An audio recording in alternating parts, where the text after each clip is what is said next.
Welcome to Make the Grade with the Success Doctor, Stephen Green, where you'll discover actionable strategies to help your student to reach their academic goals, to excel at standardized testing, and to plan for the college admissions process painlessly. And now, here's your host, Dr. Stephen Green.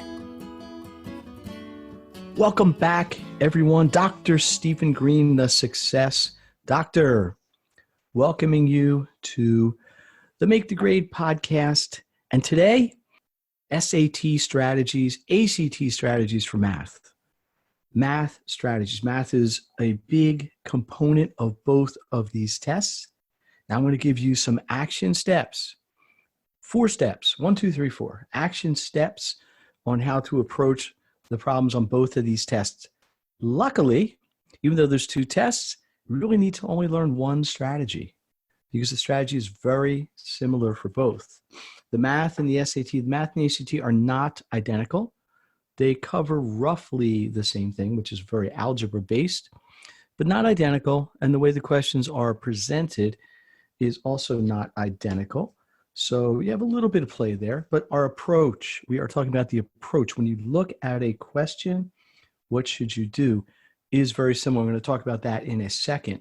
The goal of the Make the Grade podcast for students and parents is to give you action items that you can do right away. Even sometimes in the middle of the podcast, you pause and you go do them, or definitely at the end, to help you as a parent, help your child, or as a student, to help you take action to maximize your education. I'm going to do a quick plug to the Make the Grade community, the Maximum Education community. It is on Facebook. It is a great resource for all kinds of material, including stuff like I'm going to talk about today. So let's get in. Let's get into it right now. So when you look at a math problem, if I use the term SAT, register trademark, I'm really referring to ACT. And if I say ACT, register trademark, then I'm also talking about SAT. I'm going to use the terms essentially interchangeably for the remainder of this presentation. So here's what we do. Step 1. Look at the problem and determine what is the problem asking for. What is your goal? Most of the time, this is going to be at the end of the question. Blah, blah, blah, blah, blah, blah, blah. What is the value of X? Blah, blah, blah, blah, blah, blah, blah. How much greater is A than B? Blah, blah, blah, blah, blah, blah, blah. Which of the following could be the value of this and this? Blah, blah, blah, blah, blah. Which of the following is equivalent to such and such a function? Okay, so number 1, what is the problem? What is the question asking for? What is it requiring you to do? Okay, so number 2, so we get clear on that. Number 2, what is the problem giving you? What's the problem giving you to help you? Now, this is maybe even more important than knowing what the problem's asking for. Although what the problem's asking for really is critical, because the people who write these tests, give you the information you need to answer the question, except maybe for some formulas and some quote unquote general knowledge you're expected to know. So it may be a chart, it may be a figure, it may be a graph, it may be the text in the problem, it may be an equation, it may be a formula, it may be a lot of things, but that's the second thing on your checklist. What is the problem giving you to help you? Get clear on that. Now, let me just digress for 1 second and be really clear on something. You want to treat these steps of the strategy as independent activities. I can't say that strongly enough. When I'm working with a student in my office, when I'm working with a student online, we really break this. Hey, what is this problem asking for? Just that. What's this problem asking for? Okay, got it. Check. Now, go back, recycle. What is this problem giving you to help you to solve it? Okay, get that down. Check. Okay, got it? Let's go to step 3. Step 3, can I use a strategy? Can I use a strategy? Okay, now the answer is not always going to be yes. Spoiler alert. It usually is about half the time. Maybe 60%, maybe 40%. It's not exact science and it doesn't really matter. The point is you need to consider it and need to ask yourself that question. Can I use a strategy?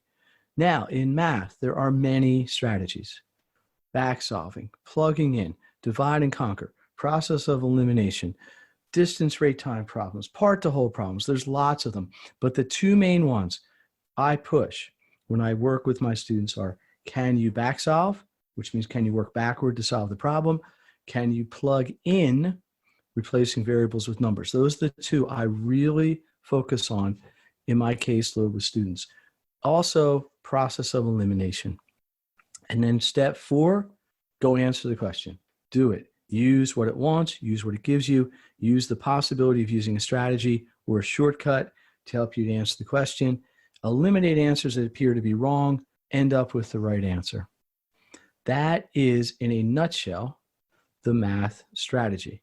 Now, just like the reading strategy, which I discussed a couple podcasts ago, and just like the writing strategy, which same thing, these take practice. It's not going to solve the problem for you. I'm sorry to be the one potentially to break that to you, but it's going to guide you in the right direction. If it was so simple, everybody get a 1600, we all have perfect scores, and that'd be the end of it. The purpose of any strategy is to give direction and to give a focus on how to solve the problem in an efficient way that minimizes distractions and gets you from point A, which is the question, to point B, which is providing the answer, as quickly as possible. Now, one other thing I want to talk about, and this is actually a good lead in from what I just said. In school, and if you had listened to the podcast, I don't know how many ago, about the Socratic method and why people aren't necessarily good test takers, standardized test takers, even though they're great in school, one of the breakdowns is that it's different. These are different. I'm not going to get back into it or refer to that podcast. I think it's really good information. But here's the thing. One of the things the math strategy does build in is it helps you to use your answers to work backwards to utilize them. That's exactly what back solving is. It's basically what plugging in is, and so on and so on. So instead of just taking a question and working forward, we're taking the question working forward. We're taking the answer working backwards, and we're going to kind of meet in the middle. Very, very powerful. Very effective. I have seen plenty of people have great results with this. I personally mentored and tutored about 40 people who have gotten perfect math scores, 800s on SATs or 36s in ACTs. That's their work. That's not me doing the test, but that's me helping them get there. So I want to make sure they get the credit for that. Okay. So this was the third of what probably is going to be 4 test-taking strategy presentations. My goal, as always, I will repeat, is to try to give you, the parent or the student, the test taker, advantages and actions that you can take right away to improve or to maximize your education. This one has to do with SAT or ACT prep. Incidentally, a lot of times, and I've had people say this to me many times, they can use the same strategies when they're doing tests in school.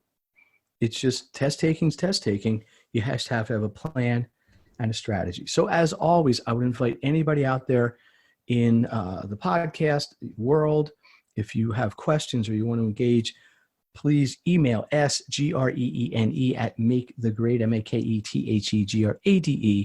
makethetgrade.net, or come to any of my social media, Facebook, Dr. Stephen Green. Please consider joining the the Make the Grade Maximum Education community. There should be a link on the show notes for this podcast. It's all about interaction. These are all places you can ask questions, start discussions, create engagement, and we'll all work together. My hope is the more people that get this information, the more students that have this information, the more people can work more easily, maximize their education, get more value.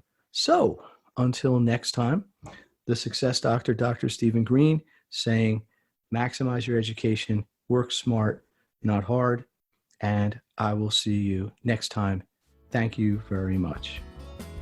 You've been listening to Make the Grade with the Success Doctor, Stephen Green. If you enjoyed this episode, be sure to subscribe. For more resources and support, please visit makethegrade.net.